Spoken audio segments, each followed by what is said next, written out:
Hey everyone, it's Keely. Welcome back to another video. And I just quickly want to say thank you so much everyone who has been tuning in to my new weekly schedule. I really appreciate it. As always, the materials I used in this video will be listed down below in the description box along with the software that I used. You can see I'm working on my iPad Pro. It's a 12.9-inch 32 gig memory, I believe. Honestly, buy the highest memory in these that you can possibly afford, in my personal opinion. I'm using my Apple Pencil, and I'm working in the software Procreate. But like I said, everything, as always, will be listed down below, as well as the specific tools that I used in the program. So yeah. Okay, just a couple things I want to mention before, like, really getting into the major points of this video. First of all, my palm rejection issues. As a lot of you guys know, a couple weeks ago on my last Procreate iPad Pro video, I was having a lot of issues with the palm rejection. So that kind of sorted itself out. I didn't do anything. It just eventually decided, you know what, we're going to function properly now, and started doing that. I had done a lot of Googling to try and find someone else who had a similar issue to me on this. Couldn't really find anyone. I found some fixes that seemed like they could potentially work, but none of them were exactly the issue I was having, so none of them seemed to really fix it. I messed with all sorts of settings in Procreate and just in the iPad itself, and just nothing really seemed to work. I had had this issue a few times before, but usually if I left my iPad for like an hour or two, it would sort of just manage itself, it would sort itself out, and the palm rejection would go back to working normally. This stint lasted about 3 days, which was super great, and eventually just started working again, so don't really know what that was about.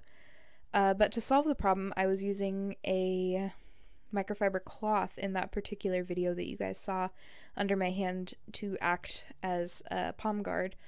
A lot of people recommended drawing gloves to me, and I actually did have a drawing glove, a little compression sleeve thing that I used for my wrist to keep my wrist from hurting when I'm doing a lot of digital work. But that completely disappeared when I moved, and I cannot seem to locate it now, so I was completely without that, which is why I resorted to the microfiber cloth. So a couple tips for those of you who have issues with this on pretty much any tablet, not even just iPads. But you can use microfiber cloths, or yes, you can also use drawing gloves. Mine was $980 at Walmart. It's a copper band, I don't remember. Copper fit, I think is what it is. A copper fit compression glove that I use for drawing. Pretty much just any fabric will work for this. But they're also good for like maintaining like good wrist health and whatnot. And to keep your hand from like really cramping and doing all sorts of horrible things while you are drawing. So if you work a lot digitally, I would definitely recommend one. And honestly, even if you work a lot with just your wrist traditionally, I would also recommend a compression glove, because it just maintains like good wrist health and makes sure you're not overworking it or straining it or whatnot. With traditional drawing, you tend to use a lot more of your arm and a lot less of your wrist, but because a lot of our digital drawing tablets and surfaces and whatnot are so small, you don't really tend to use as much of your arm, and so it puts a lot more strain on your wrist. Fun fact. So yeah, I would definitely recommend those for anyone who does a lot of digital art. Yeah, so with this piece, I kind of wanted to push color. I don't know if you guys can really tell that, but I don't know, I just wanted to play with color with this one. I've really been feeling like electric colors lately, which is not usually like me. If you guys know or look at my page very often, you would know that I like a lot of pastel, like soft, sweet colors, tend to be a little bit more on the muted side, but I don't know, I've just been really feeling like hot, burning electric colors lately. It's just really spoken to me. So I kind of tried to push that with this one. I also have a sticker pack that should be coming out soon that is like really electric colors, and I'm like pretty pleased with it. So yeah. I had started with the idea for this about a beret. That was mostly what she was based around.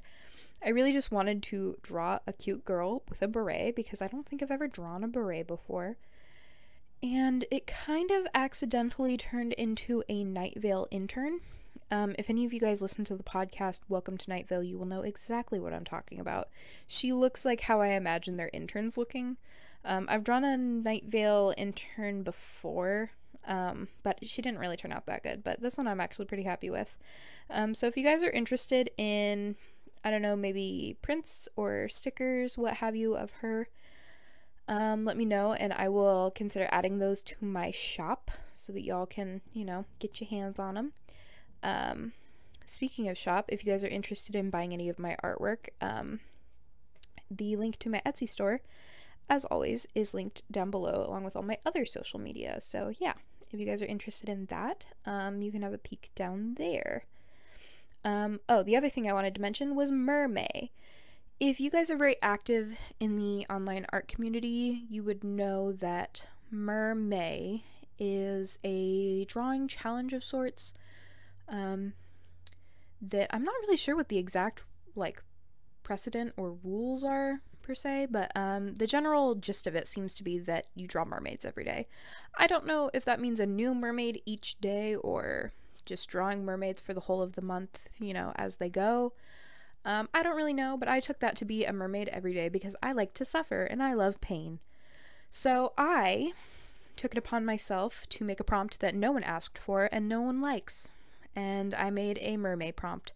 So it's 31 days of drawing mermaids based around a specific theme each day. Like one day is a whale shark mermaid, another day is a sea green mermaid, and there's all sorts of stuff on there. I had posted it to my Instagram story and a lot of people seemed really interested in it, but then immediately afterwards distressed because they had missed it in my story and it had expired. But just so you all know, yes, I will be posting the full version again to my Instagram story, but I'm holding out till closer to the beginning of May, like probably late April, to post it just because I want it to be like really high up on my page when May starts, so it should be easy to find. But it's totally open to anyone who wants to participate. You can draw every mermaid on the list or none of them. You can draw them in whichever order. It's really, there's no strict rules here. As long as you're having fun and drawing cute girls, cute guys, cute whoever, I don't think anyone is going to be that offended at you.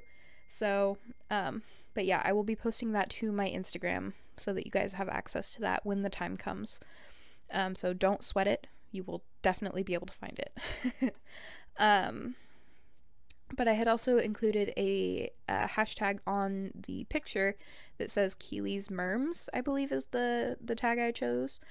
So I was hoping that if anyone follows along with the prompt, they would tag their art to that hashtag. And I would be able to look through the tag and you know, like and comment on all of you guys' posts who are participating, because I thought that would be pretty fun and cool in my opinion. Plus I had done an Inktober prompt a couple years ago, and I just thought it was the coolest thing ever to see how everyone took each day and made it really unique and made it their own. I just thought it was so interesting because when I was making the prompt, I had so many ideas for what each day would look like, and everyone else clearly had their own ideas and they were just wildly different. And I thought it was so interesting and so cool to see so many people take, you know, one word or one phrase and make something totally unique and really, really cool with it.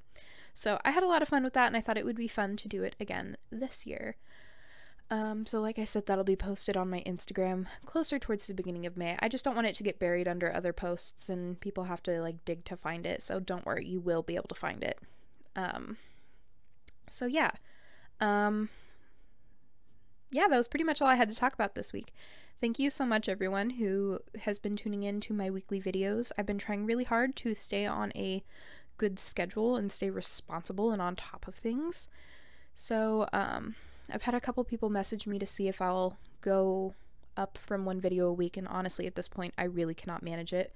Videos are taking me like 4 or 5 days to make every week, and it's really biting into my normal work schedule. So we're gonna stick with one video a week for now. But thank you so much to everyone who tunes in. Don't forget to like and subscribe, it helps me out a lot. All my social media is linked down below if you want to see more of my artwork, my Tumblr, my Instagram, my Etsy, all of that is there. So yeah, thank you so much everyone again, and I hope to see you next week with a new video. Bye!